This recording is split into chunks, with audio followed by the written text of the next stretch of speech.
खबर है कि पंजाब हुकूमत के अक़लियती बरादरी के मुस्तहिक़ अफराद को दिए गए चेक जो है वो बाउंस हो गए। नून लीग की रुकने सूबाई असम्बली ताहिर परवेज़ ने पंजाब असम्बली में बाउंस होने वाले चेक लहरा दिए। उन्होंने कहा कि अगर इनके अकाउंट्स में पैसे नहीं हैं तो उन्होंने चेक गरीब लोगों का मजाक उड़ाने के लिए दिए। MPA जनाब ताहिर परवेज़ शायद नए नए नून लीगी हुए हैं, वो शायद अपनी जमात की तारीख़ से आगाह नहीं है। हजूर वाला यहाँ तो 1990 के सैलाब ज़दगान को नवाज़ शरीफ की तरफ से दिए गए चेक अभी तक कैश नहीं हुए। जी हाँ, 1990 के सैलाब के।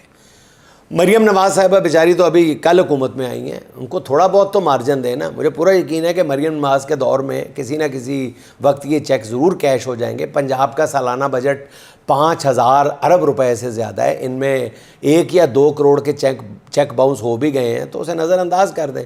अभी कुछ माह पहले हुकूमत ने 11 अरब रुपए का जहाज़ इसी ख़जाने से लिया है और ये चेक बर वक्त कैश भी हो गया था। ये जो 1-2 करोड़ के चेक बाउंस हुए हैं ये भी जल्द कैश हो जाएंगे, हौसला रखें।